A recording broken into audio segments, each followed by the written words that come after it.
नमस्ते। अस्थमा, दमा का रोग, सांस का रोग जिन्हें है वो इसकी तकलीफ जानते हैं। तकलीफ बताने की आवश्यकता नहीं, कारण पे नज़र डालते हैं। अस्थमा, दमा का रोग, इसके प्रमुख कारण आपकी गलत जीवन शैली, आपकी लाइफस्टाइल सही नहीं है। यह एक सबसे प्रमुख कारण है। या आप धूम्रपान अत्यधिक करते हैं, या करते हैं, कम करते हैं, ज़्यादा करते हैं। कभी कभी ये जेनेटिक भी होता है, कभी कभी ये बाय बर्थ भी होता है।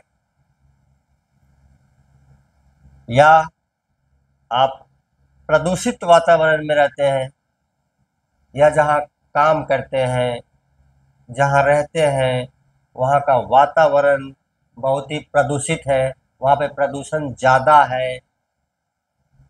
तो ऐसी स्थिति में भी अस्थमा और दमा का रोग होना संभव है। तकलीफ जिन्हें है वो इसकी तकलीफ को समझते हैं। जिसको सांस लेने में ही दिक्कत होगी, उसको क्या क्या तकलीफ हो सकती है।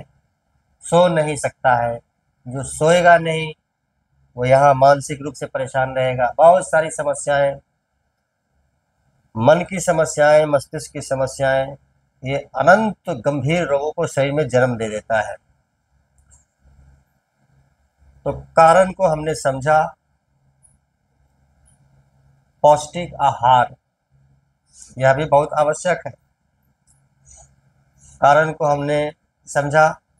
मैं आपको योग के माध्यम से कुछ सरल से अभ्यास बताऊंगा और आप अस्थमा की समस्या में, दमा की समस्या में बहुत जल्द लाभ महसूस करेंगे। 3 सरल से अभ्यास, नियमित अभ्यास और निश्चित रूप से प्राचीन काल से यह एक ऐसी पद्धति रही है कि नियमित अभ्यास से लाभ होना ही होना है। 3 सरल से अभ्यास दमा की समस्या के लिए। प्रथम, कपालभाति क्रिया। कपालभाति क्रिया झटके से सांस बाहर छोड़ने की क्रिया। लेना अपने आप हो जाता है, ऑटोमेटिक। ध्यान देना है सांस छोड़ने पर। कैसे? सबसे पहले तो आप बैठेंगे कमर गर्दन पीठ सीधी करके। अब पद्मासन लगाएं, मेरी तरह अर्ध पद्मासन लगाएं, या आप पालथी लगा लें। अगर आपको कमर पे प्रेशर आता है तो आप कोई ऊंचाई ले लें, कोई तकिया ले लें, तकिया पे बैठ जाए। जैसे आप तकिया पे बैठेंगे आपका बैक स्ट्रेट हो जाता है, इस प्रकार से पीठ सीधा हो जाएगा। बैठ जाए इस प्रकार से और सांस छोड़ने की क्रिया, कपालभाति क्रिया का अभ्यास शुरू करेंगे इस प्रकार से।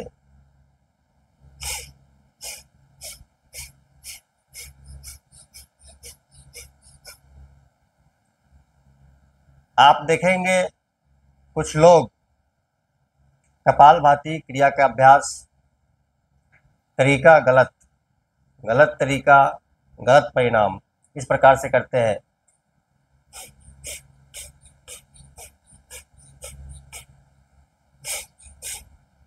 ये तरीका नहीं है, ये कंधे ऊपर नीचे, ये तरीका गलत है।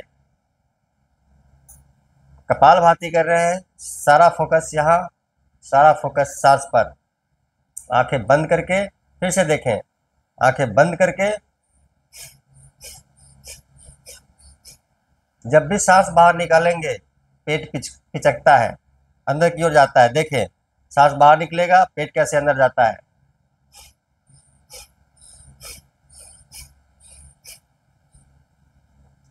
लगातार 2 मिनट, फिर से 2 मिनट। मैं हमेशा कहता हूं आपसे, क्षमता अनुसार 2 मिनट तो करना ही करना है। पेट की मांसपेशियां थक जाती हैं, तब आपको ऐसा लगता है कि अरे आज के लिए बहुत है। नहीं, बिल्कुल नहीं। 1 मिनट का विश्राम करेंगे, फिर से तैयार होंगे, फिर से 2 मिनट। 2 मिनट नहीं होगा, 1 मिनट होगा।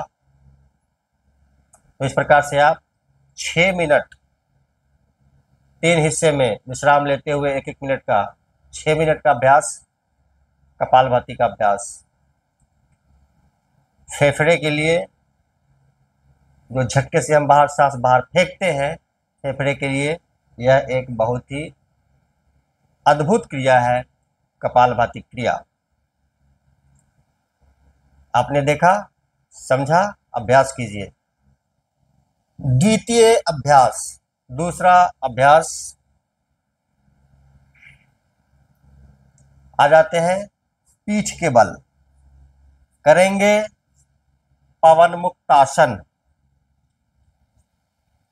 अस्थमा के लिए यह भी एक दूसरा बहुत ही अद्भुत अभ्यास, पवन मुक्तासन।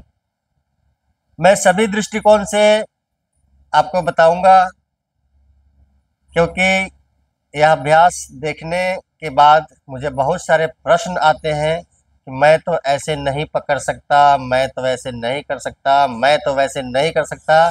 मैं किसी भी बहाने के लिए विकल्प नहीं छोड़ूंगा। तो ध्यान से देखें, हम लोग कर रहे हैं पवन मुक्तासन। दोनों पैरों को इस प्रकार से मोड़ते हुए ऊपर लाते हैं, पकड़ लेते हैं इस प्रकार से। ध्यान से देखें, सांस छोड़ेंगे और घुटने को छाती की तरफ लाएंगे इस प्रकार से।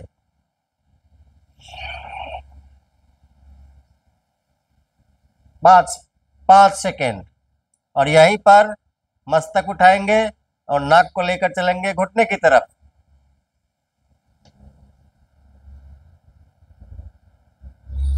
5 सेकेंड। अब यहां पर पहला बहाना आएगा कि मैं तो ऐसे नहीं पकड़ सकता, ऐसे नहीं पकड़ सकता।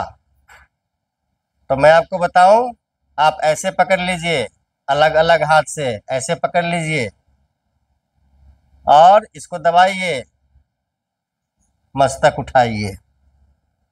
5 सेकेंड। अब यहाँ पर दूसरा बहाना आएगा कि मैं तो गर्दन नहीं उठा सकता। मत उठाइए, आप गर्दन मत उठाइए, जितना होता है उतना ही करिए, लाभ आपको तब भी होगा। तो ये पवन मुक्तासन में ऐसे कुछ बहाने आते हैं, क्योंकि यह देखने के बाद मुझे बहुत सारे प्रश्न आते हैं कि मैं तो ऐसे नहीं कर सकता। तो आप वैसे करिए। इसके बाद भी कोई बहाना बच जाए तो आप मुझे कल कमेंट करके बताएं, मैं फिर से अगले वीडियो में आपको बताऊंगा। तो ये हमने देखा, दोनों हाथों से इस प्रकार से पकड़ लेंगे और सांस छोड़ते हुए घुटनों को दबाएंगे इस प्रकार से छाती की ओर और मस्तक को उठा देंगे। 5 सेकेंड। इस प्रकार से 15 बार कम से कम सुबह शाम करेंगे, 30 बार हो जाएगा। फेफड़े को स्वस्थ और मजबूत करने के लिए यह एक बहुत ही बेहतरीन अभ्यास है, पवन मुक्तासन। आ जाते हैं तृतीय अभ्यास, तीसरा अभ्यास। तीसरे अभ्यास के लिए आ जाएंगे पेट के बल। करेंगे भुजंग आसन।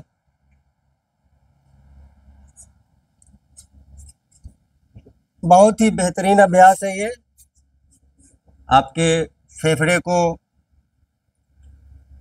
लंग्स को स्वस्थ और मजबूत करने के लिए बहुत ही बेहतरीन अभ्यास है। लेट जाते हैं इस प्रकार से, दोनों पैर पीछे मिले हुए, दोनों हाथ छाती के आसपास, उठाते हैं सिर को, कमर को खींचकर आगे की ओर लाते हैं इस प्रकार से। ध्यान से देखें पैर की स्थिति को, पंजे को मोड़ा, आगे की ओर आ गए। अब यहाँ पे ध्यान देंगे, कमर ढीला छोड़ेंगे, झटका नहीं देंगे, बिल्कुल ढीला छोड़ देंगे और कंधे पे जो सारा वजन है शरीर का, कंधे को लिफ्ट अप करेंगे, उठाएंगे, छाती चौड़ी करेंगे, ऊपर की ओर देखेंगे।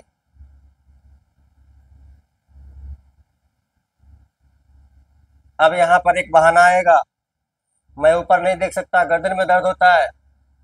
आप ऊपर मत देखिए, आप सामने देखिए, छाती चौड़ी करके रखें,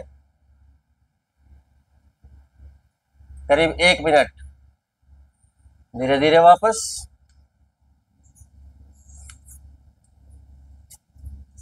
इसके अन्य भी बहुत सारे लाभ हैं, जब आप करेंगे तो महसूस करेंगे, पर फिलहाल हम बात कर रहे हैं दमा, अस्थमा का रोग। तो उसके लिए यह एक बहुत ही बेहतरीन अभ्यास है। फेफड़े को स्वस्थ करने के लिए, रखने के लिए यह बहुत ही अद्भुत तरीका है। यहाँ पर एक बहाना और आ सकता है कि मैं तो पूरा इस प्रकार से नहीं उठ सकता। मत उठिए, आप इतना मत उठिए। तो आप क्या करेंगे, दोनों हाथ इस प्रकार से रखेंगे, छाती उठाएंगे, सामने देखेंगे, ऐसे करेंगे, छाती खींच के रखेंगे। तो यह अभ्यास एक बार, एक बार और एक बार, कम से कम 3 मिनट। लगातार 3 मिनट संभव नहीं है, 1-1 मिनट करिए। संभव है 1.5 मिनट करिए, संभव है 2-2 मिनट करिए, पर 1 मिनट जरा सा विश्राम, 1 मिनट जरा सा विश्राम, 1 मिनट और जरा सा विश्राम। तो ये हमने किया। तीसरा अभ्यास भी कपालभाति, पवन मुक्तासन, भुजंगासन। यह 3 अभ्यास आपके फेफड़े को स्वस्थ रखने में, स्वस्थ करने में बहुत ही मददगार है और आपको दमा के रोग से मुक्ति दिलाने के लिए यह एक बहुत ही बेहतरीन अभ्यास है। तीनों अभ्यास नियमित करें और दमा के रोग को दूर भगाइए, अस्थमा के रोग को दूर भगाइए। अभ्यास कीजिए और लाभ उठाइए। वीडियो पसंद आए लाइक करें, शेयर करें। यूट्यूब पर देखते हैं, चैनल को सब्सक्राइब कर लीजिए। सबका मंगल हो।